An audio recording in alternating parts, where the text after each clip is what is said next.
So what's grabe naman tong ano dito sa San Jose del Monte. Maalog yung itlog mo eh. So what's up ulit guys? Welcome back to my channel. So nandito ulit tayo sa may SM San Jose del Monte. So due to demand actually isang lang naman yung nag-request, no? Sabi every 2 weeks daw daanan ko daw tong MRG7 project dito sa San Jose del Monte. E di pasadaan natin ulit guys. Titingnan natin kung ano yung mga pagbabago simula nung nakaraan na dumaan tayo.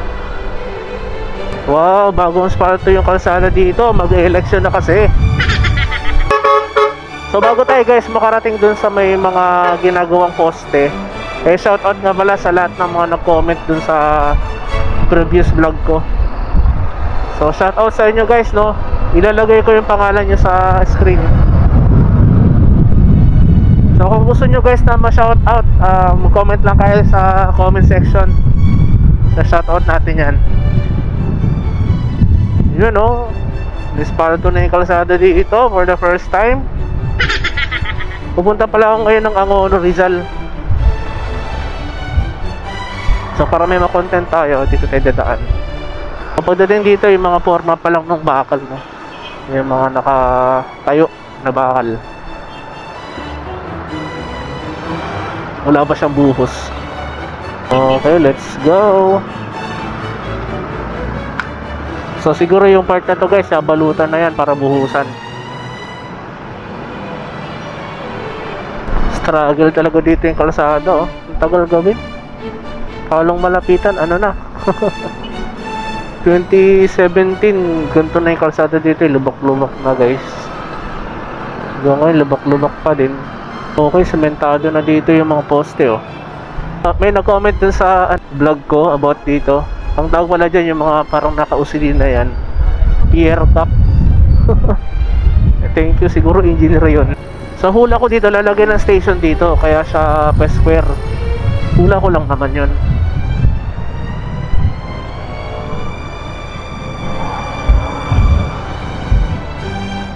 Oh no, ang traffic. So last time guys, duman ako dito, medyo walang traffic kasi alas 4, alas 3 hanggang alas 4 ng umaga yun. May inilalagay pala dun, oh. So tingin ko guys, full time yung mga gumagawa dito kapag gabi. May nag-comment kasi parang mabagal daw. Hindi natin masasabing mabagal o mabilis kasi hindi naman tayo mga engineer at hindi naman tayo mga taga-analyze talaga eh. Pero siguro may alam si kuya, yung hindi ko lang subscriber natin, yung nanonood sa atin. Sabi mabagal daw, pero mahirap magsalita guys kung mabagal o mabilis. Pero kung titingnan natin kasi yung taon na ginugugol dito sa paggawa dito, mabot ng mahigit magsa 10 taon na, 2016 to eh. Pagkakaalam ko eh, 2016 inumpisang gawin to. Ang liit lang ng nung semento, parang manipis lang siya guys. Ano ba yan na parang manipis lang yung semento eh, no? Hindi ba yan mababali? Sa mga engineer dyan guys, hindi ba yun mababali kapag malamang nakalagay na nga dyan eh, hindi mababali, di ba? Pero pag tinignan natin sa ating mga mata na wala tayong alam, parang manipis yung pinaka semento niya.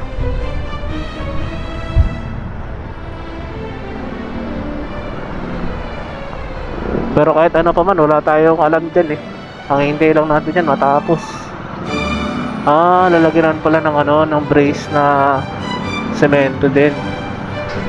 So nandito na tayo sa may tapat ng Pangarap Village. Diba dito guys, ang kapal, oh. Tapos dun, dalawang maninipis. Ano kayo pinagkaiba? Kaya pala traffic, may bulldozer sa harapan. So yung ibang mga nagmumotor nag-counterflow. Rusi, walang tuktok dyan. Maganda rin siguro yung tuktok ng Rusi, no?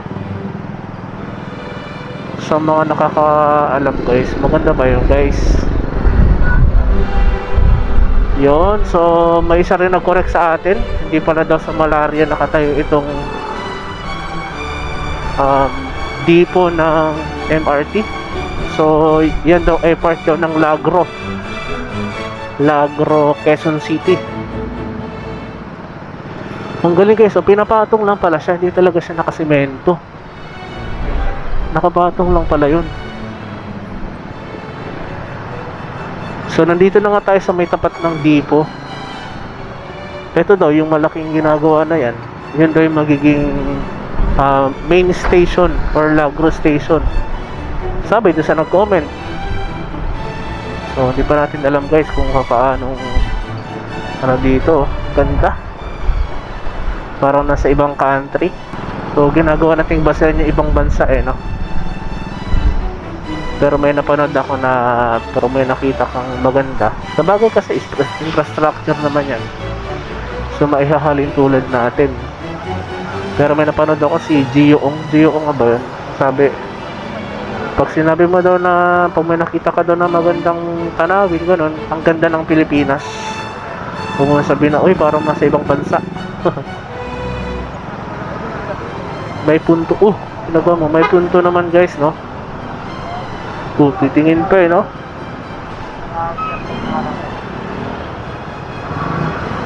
So ito guys, so may ginawang release papunta doon. Ang bilis naman gawin yan. Parang ilang months lang na hindi ako nadaan dito, nagawa na agad yan guys, no?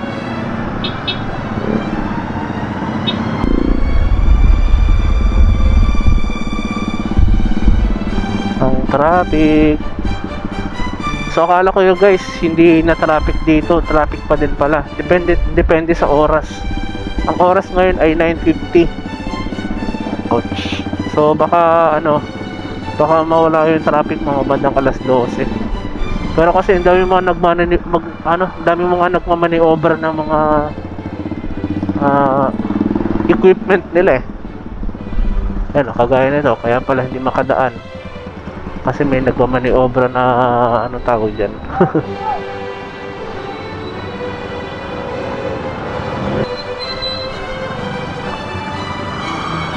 Walang pinagbago sa dito guys. Depende na lang kasi sa taas kasi hindi natin nakikita, pero baka sa taas may mga inaayos sila dun. Pero pag dito kayo nakatingin sa baba, kaya guys, para saan kaya yan? Yan, parang tulay. Sa mga nakakalam dyan, comment lang kayo. So malaki din tong depot na to. Hindi ko lang kung ilang hektarya yan, pero malaki siya guys. Parang kasi laki ng Luneta Park. Mahigit pa nga Yung traffic na to hanggang SM to, feeling ko lang kasi merong one way dito Bigayan lang. Bigayan is the key, diba? Nakasingit pa tayo, nauna pa tayo guys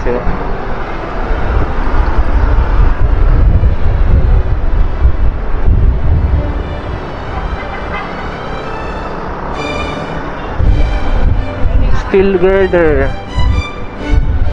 girder yung tawag dyan Bakit kaya steel yung ginamit dito guys, hindi semento? Dahil mahahaba yung pagitan, baka. So dito yung entrance kung galing kayo dun sa south, dyan yung entrance ng mga tren papasok sa depot. Pero syempre meron din naman yung mga didiretso lang. Astig. Ang galing. Nakaka-amaze din talaga yung mga infrastructure kung paano nila ginagawa. Yung tipong, di ba, ang lalaki tas pantay. Astig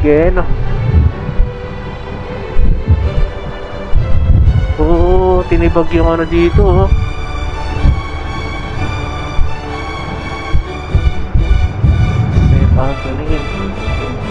tinibag yung school dyan guys, yung pader, kasi nilawakan yung kalsada. Okay, so pagdating nga dito guys, wala na tayong, di na visible yung mga gumagawa pero malamang meron yan sa taas gumagawa na naglalatag ng tren ay ng riles. Pagdating dito guys, yung harang na lang sa gilid yung ginagawa. Pagdating dito sa may tapat ng Amparo.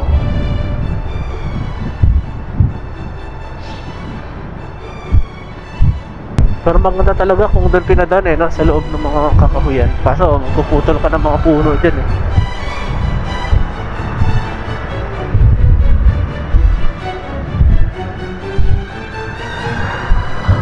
Okay, ito yata yung boundary ng Quezon City tsaka ng Caloocan. So yan Quezon City. Kitang kita, walang daya. At yung papasok na yan guys, ang astig yan astig talaga yung part na yan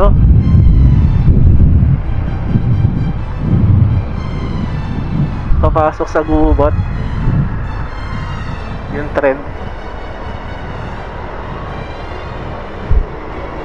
Okay. Pagdating naman dito guys, finishing touch na lang siguro yung ginagawa dyan yung iba.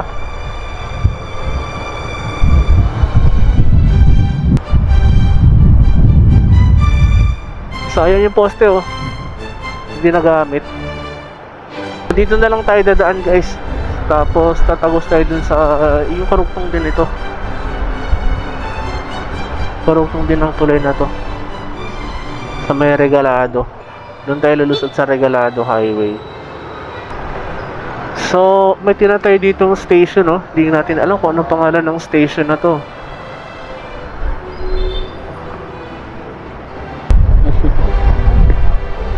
Okay, so kanan tayo dito.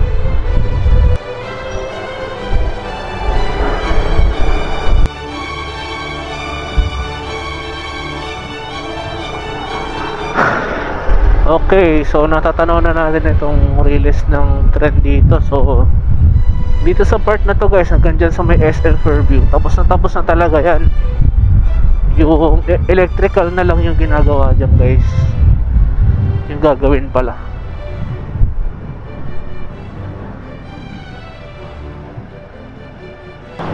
So dito ang gawin, yung papunta sa SM Fairview, ayun.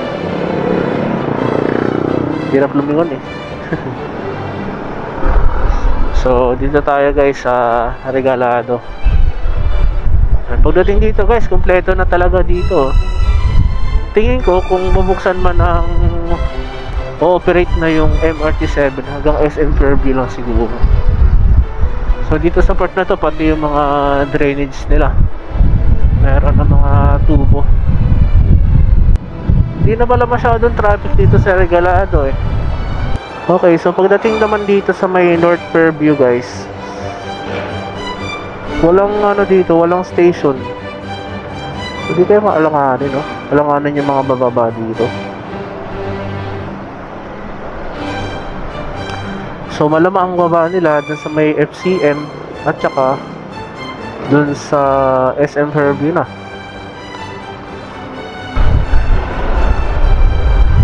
Grabe din. Ginawa nila trabaho yung pamamalimos. May bagong bukas dito sa SM sa may North Fairview, Mandaue Foam. So guys, nandito na tayo sa may, hindi ko alam kung anong pangalan ng station na to, pero nasa tapat ito ng NCBA dito sa may North Fairview, sa may tapat din ng FCM, Fairview Center Mall. So ano na siya medyo tapos na siya guys. Siguro yung interior na lang, interior design. Interior design, mga ganun, parang totoo. Yun So buo na yung bahay niya, pati yung daanan ng mga tao doon.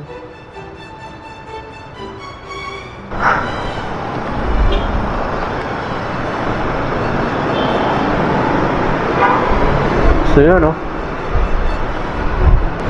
PWD friendly pala tong ginagawa mga MRT station na to kasi bukod siguro sa lalagyan nilang elevator, merong daanan talaga for mga PWD. So itong station na to guys halos kompleto na din, pader na lang ang kulang dun sa taas. Hindi ko sure kung lalagyan ng pader dyan or parang harang lang. Pero yung sa ilalim niya, sa loob, siguro yung mga bilihan ng ticket yan. Pero ang haba din pala ng mga station.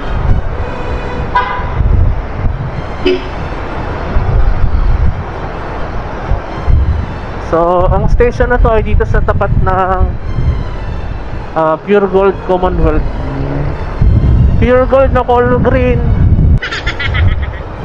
Okay guys, nandito na tayo sa may tapat ng Litex Station. Hindi ko alam kung Litex Station ba tawag dito. Ang laki oh. Parang ano, parang mall. Sobrang laki. Siguro magkakaroon din ng mga Jollibee dyan sa loob. Kaso ito yung napansin ko dito guys, oh, naka-curvy yung mga bakal. Hindi ko alam kung kita sa camera, pero makikita yung pagka-curve ng mga bakal. Nakakatakot mamaya, biglang bumagsak eh. Okay guys, nandito na tayo sa Batasan Station. Ay, hindi ko alam kung Sandigan ba to. Ang laki din eh oh. Pati ang laki. Kasi mga pababa ng mga taga San Mateo, ganoon. Siguro nilakihan kasi maraming mababa. Maraming bababa. Ang lapit lang kasunod ng station eh. Abot tanaw lang ng mata. Abot tanaw ang pangarap. Tingin ko buong buo na tong station dito ng MRT oh. Base sa itsura niya guys eh, parang maayos na siya. Siguro maganda na yung loob niyan. Ang taas ng station na to. So hindi na pala tayo aabot guys ng Central Station kasi going to Angono kasi ako eh. Kakanan na tayo dyan sa may Luzon Avenue. Hindi na natin masisilip na malapit. Pero next time guys eh, didiretsuhin natin hanggang dun sa SM North. Yun guys, yung Central Station kalahati lang siya. Di ko lang kung ba't ganon. Sa may right side lang siya guys ng kalsada. So gigilid na ako guys, kakanan na kasi ako eh sa may Luzon Avenue.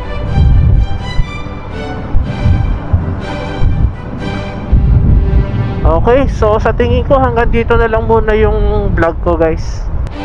Next time sisikapin natin na makadiretso hanggang dun sa SM North. Okay, so maraming salamat guys sa mga nag-comment at sa mga nanood sa ating vlog nung nakaraan at sa mga manonood pa. Maraming salamat sa inyo. Shoutout sa inyo lahat guys. Kung nakikilala nyo man ako sa kalsada, parahan nyo ako guys no. Kung meron, baka meron isa, dalawa, ganun, makakilala sa atin. So, hilang kayo sticker guys. May sticker ako dito, madami pa akong sticker dito guys. So hanggang dito na lang guys no. Maraming thank you sa inyong lahat. Hanggang sa muling pag-ride natin. Paalam.